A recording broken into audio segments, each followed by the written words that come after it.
의 말씀은 제가 참 좋아하는 말씀입니다. 모든 성경의 말씀들이 다 진리의 말씀이고 우리가 우리의 삶에 이러저러한 면에서 많은 영향을 주지만 이 본문은 특별히 제가 좋아하는 그런 말씀입니다. 기도할 때도 늘 이렇게 되어지기를 기도하곤 하지요.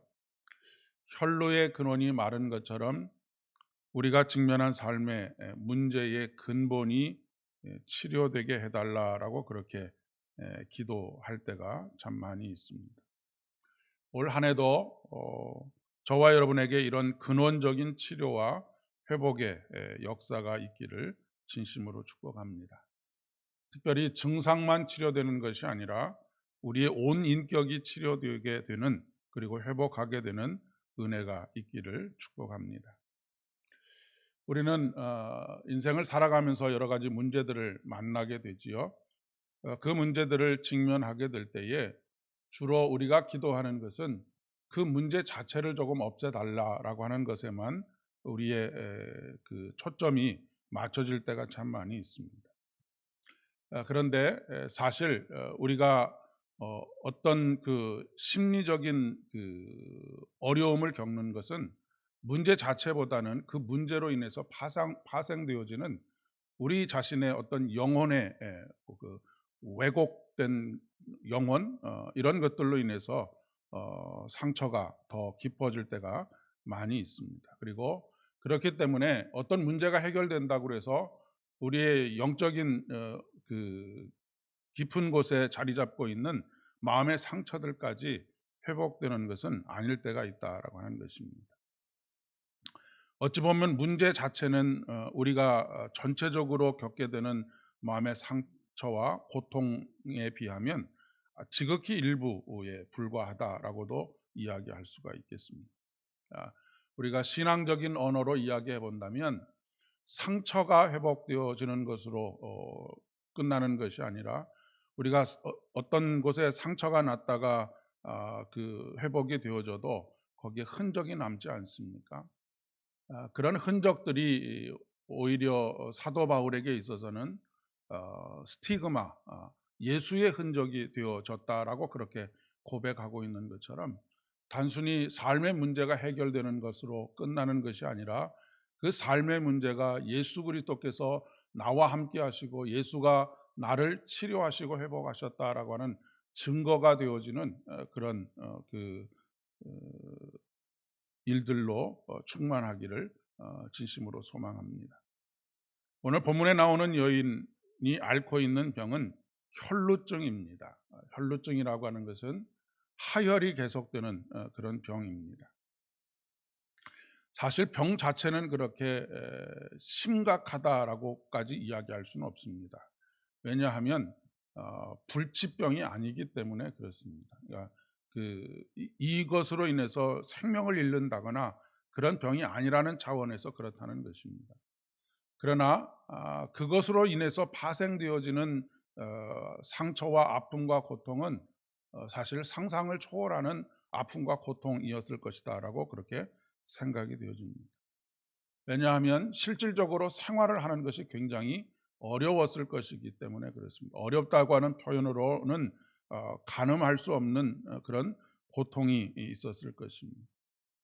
요즘은 치료법이 아주 다양해졌지만 예전에 요실금이라고 하는 것이 그 여성들의 삶의 질을 굉장히 떨어뜨리는 그런 요인이 되었던 것을 생각하게 되면 그 출혈이 계속되는 것, 지속적으로 출혈이 되어지는 것은 그것과는 비교할 수 없는 많은 고통과 아픔을 이 여인에게 주었을 것이다라고 하는 것을 미루어 짐작할 수 있을 것 같습니다. 자꾸 사람들과의 만남을 피하게 되고 모임을 꺼리게 되고 그런 삶을 살게 되었습니다. 근데 이 문제 자체가 그에게 그 힘들고 어려운 것이지만 더 결정적인 것은 사람들의 시선입니다. 당시에 이 하혈을 하는 증상은 부정한 병으로 그렇게 그 사람들이 생각을 했기 때문에 그렇습니다. 그런데 우리가 성경을 읽으면서 단어들을 좀 잘 정의할 필요가 있는데, 성경에서 말하는 부정하다라고 하는 것은 반드시 죄가 된다라고 하는 것을 말하는 것은 아닙니다. 이런 유출병 같은 것들도 사실 전염병이 돌게 되면 모든 부족 자체가 다 멸절을 당할 수도 있기 때문에, 성경에서 말하는 부정하다라고 하는 의미의 상당한 부분은 격리가 필요하다라고 하는 그런 의미로 받아들이시면 되겠습니다. 그런데 이렇게 하나님께서 그 사람도 보호하고 공동체도 보호하기 위해서 부정하다라고 말씀하셨는데도 불구하고, 사람들은 이것을 죄로 인식을 했다라고 하는 것입니다. 그리고 이 여인은 어느덧 죄인이 되어져 있었습니다. 사실 우리가 질병을 앓게 된다라고 하는 것이 우리의 의지나 우리의 어떤 행위로 인하여서 되어지는 것이 아니지 않습니까? 그럼에도 불구하고 사람들의 시선은 이미 이 여인을 죄인으로 낙인을 찍고 있었고, 늘 이 죄인은 이 사람들의 시선 때문에 죄책감을 가지고 살아갈 수밖에 없었다라고 하는 그런 이야기입니다. 이것이 한두 해도 아니고 12해 동안 계속되었다라고 하면 그의 영혼이 얼마나 피폐되어져 있었을까라고 하는 것을 생각하지 않을 수가 없겠습니다. 문제를 해결하기 위한 여인의 노력은 눈물이 겹습니다. 이 당시의 의사들 중에도 착한 의사가 있는가 하면 아주 못되고 악한 의사들이 있었는데, 어떻게 꼭 못된 의사들만 만나서 12년 동안 그가 가지고 있는 가산을 다 탕진하였을 뿐만 아니라, 이제는 더 이상 그 어떤 소망도 꿈꿀 수 없었던, 그래서 삶에 대한 끈을 놓아버리고 싶은 그런 심정이었을 것이다라고 그렇게 미루어 짐작할 수 있겠습니다. 며칠 전에 그 한 유명한 배우가 유명을 달리하지 않았습니까? 참 아까운 사람이 그렇게 되었다라고 생각합니다. 제가 판단하기에 그가 아주 크게 잘못된, 용서받지 못할 죄를 지은 것은 아니라고 그렇게 생각합니다. 미루어 짐작하건대 함정에 빠져서 의도치 않은 실수를 하게 되었고, 그것이 빌미가 되어서 협박을 받게 된 것이라고 그렇게 생각이 됩니다. 사실 사건은 간단합니다. 이미지의 손상도 있겠고, 물질적인 손해도 있을 수 있고, 그리고 물리적으로도 어느 정도의 처벌을 받을 수도 있겠지만, 그런 과정을 통해서 문제가 해결될 수 있었으리라 그렇게 생각합니다. 그런데 문제는 언론들의 조리돌림에 가까운 보도 행태들과 그것을 방관하고 또 조장하는 듯한 경찰들의 행위로 인해서 이미 그는 그 수치심을 참기 어려운 그런 상황 속에 놓여져 있었다라고 그렇게 생각합니다. 이 여인의 영혼의 상태가 지금 말씀드리고 있는 이 한 배우의 상태와 크게 다르지 않다. 더하면 더했지 모자라지 않는다라고 그렇게 생각이 듭니다. 그러던 중에 오늘 말씀에 있는 것처럼 여인은 예수님에 대한 소문을 듣게 되지요. 자기 인생이 치료되고 회복될 수 있는 모든 길이 완전히 막혀서 두문불출하던 이 여인이 용기를 내어서, 아니면 내가 이번에도 안 되면이라고 하는 극단적인 생각을 가지고 예수님께 나오기를 작정했는지도 모르겠습니다. 그런데 여전히 사람들의 시선이 두려워서 사람들 앞에 나서지 못하고 뒤로 가서 그 마음속에 생각한 대로 예수님을 만지기를 작정을 합니다. 그리고 손을 대어서 만지게 되는 것이죠. 근데 여기서 중요한 것은 그의 옷에만 손을 대어도 구원을 받으리라라고 생각했던 것입니다. 이것이 우리에게 있어서 구원의 핵심입니다. 이제까지는 그 어떤 인간적인 노력으로도 해결되지 못했던 구원이 손을 대기만 하는 것, 예수님이 나의 치료자이시며 나를 회복하게 하시는 분이다라고 하는 것을 고백하는, 그래서 구원을 선물로 받아들이게 되는 그런 믿음을 가지게 되었을 때 그에게 놀라운 구원의 역사가 일어나게 되었다라고 하는 것을 말씀하고 있기 때문에 그렇습니다. 이 여인은 예수님의 옷을 만졌지만 그 깊이를 다 파악할 수 없을 정도의 근원에 닿았던 것이죠. 우리의 손은 매일매일 수많은 것들을 만집니다. 그리고 수많은 것들을 보지요. 그리고 수많은 것들을 귀로 듣습니다. 여러분은 어떤 마음으로 여러분에게 주어지는 문제들, 아니면 여러분에게 주어지는 상황들, 이런 것들을 만지고 보고 들으시는지 모르겠습니다. 예수님을 만졌던 사람은 이 여인만 있었던 것은 아닙니다. 의도하지 않았던 수많은 손길들이 예수님을 밀치고 만지고 했던 것을 제자들은 이야기하고 있습니다. 그만큼 혼잡했다라고도 이야기하고 있습니다. 그런데 예수님을 의도적으로 만지고 있는 이 여인, 손을 대기만 하여도 구원을 얻으리라라고 생각했던 이 여인에게만 이 놀라운 구원의 역사가 일어났던 것처럼, 우리가 매일매일의 일상의 삶에서 무엇인가를 만지고 무엇인가를 듣고 무엇인가를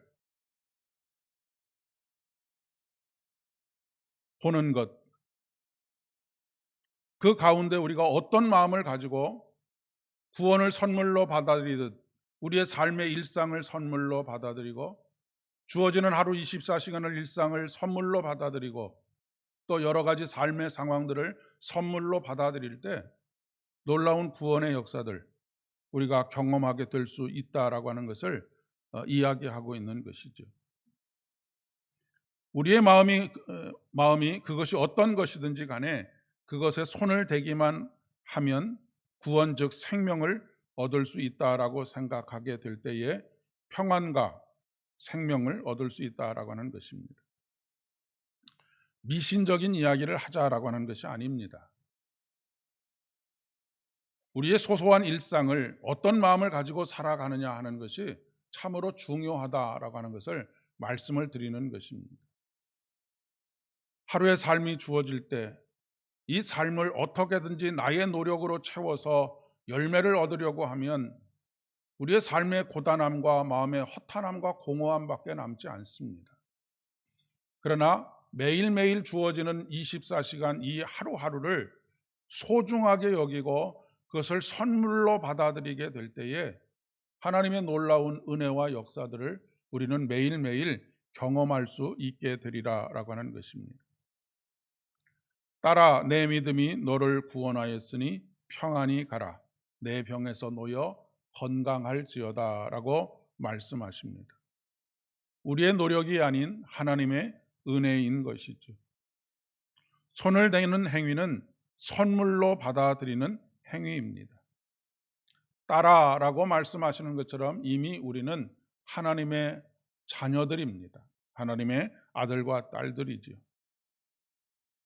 사실 이제는 혈루증이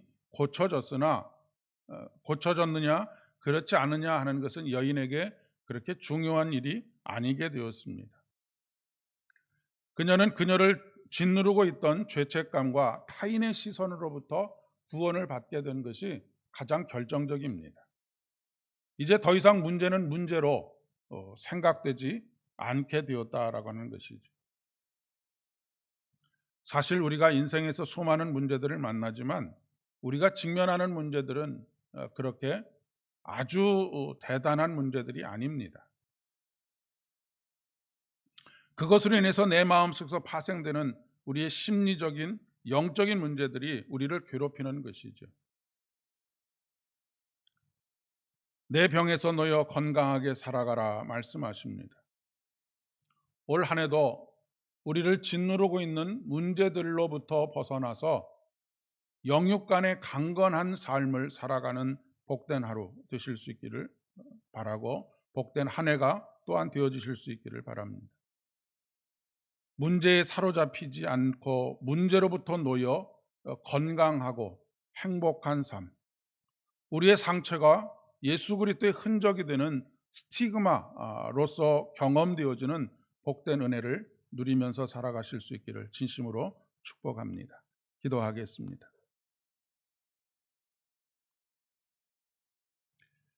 아버지 하나님, 12년 동안 해보지 않은 노력이 없을 정도로 몸부림을 치며 문제로부터 벗어나기 위하여 몸부림쳤지만 그 문제의 해결은 너무나 간단했었습니다. 옷에만 손을 대어도 구원을 받으리라 라고 했던 이 여인의 믿음의 고백, 모든 것을 선물로 받아들이고 모든 것을 은혜로 받아들일 때 우리에게서 나타나는 놀라운 구원의 역사, 생명의 신비를 오늘 우리들도 경험할 수 있도록 은혜를 더하여 주시옵소서. 우리가 삶의 여러 가지 문제들에 직면해서 살아갑니다. 그리고 그 문제로 인하여 파생되어지는 정신적이고도 영적인 고통과 아픔이 우리를 압도하며 짓누를 때가 얼마나 많이 있는지 모르겠습니다. 문제 자체는 어디론가 사라져버리고 우리의 정신적이고 영적인 짓눌림들이 우리를 곤고하게 하고 우리의 영혼을 피폐하게 하는 것을 고백합니다. 하나님, 올 한 해 우리의 문제를 해결해 주실 뿐만 아니라 그 문제를 해결해 주시는 분이 하나님이신 것을, 그리고 그 하나님께서는 늘 우리에게 은혜를 선물로 주신다는 이 사실을 잊지 않고 이 믿음으로 주님 앞에 나아가 간구할 수 있도록 은총을 더하여 주시옵소서. 우리의 삶의 문제들 뿐만 아니라 우리가 감당해야 될 여러 가지 과제들 가운데에도 손을 대기만 하여도 구원을 얻으리라 라고 하였던 이 여인의 믿음으로 나아가게 하시고 손대게 하여 주셔서 날마다 우리의 삶의 일상 속에서 주님의 이 아름다운 구원을 경험하면서 살아가는 복된 믿음의 여정 되어질 수 있도록 은총을 더하여 주시옵소서. 이제는 우리 주님 예수 그리스도의 은혜와 아버지 하나님의 극진하신 사랑하심과 성령 하나님의 위로하심과 교통하심이 오늘도 매 순간 모든 일들을 하나님의 은혜를 베푸시는 통로요 하나님께서 선물로 주시는 순간순간들인 것을 깨닫고 우리의 모든 일상을 주님의 일하심의 흔적으로 만들어가기를 소원하는 사랑 모든 지체들의 머리 위에, 가정과 일터 위에, 오늘 주어지는 모든 삶의 일상 위에 이제로부터 영원까지 함께 하옵시기를 간절히 축원하옵나이다. 아멘.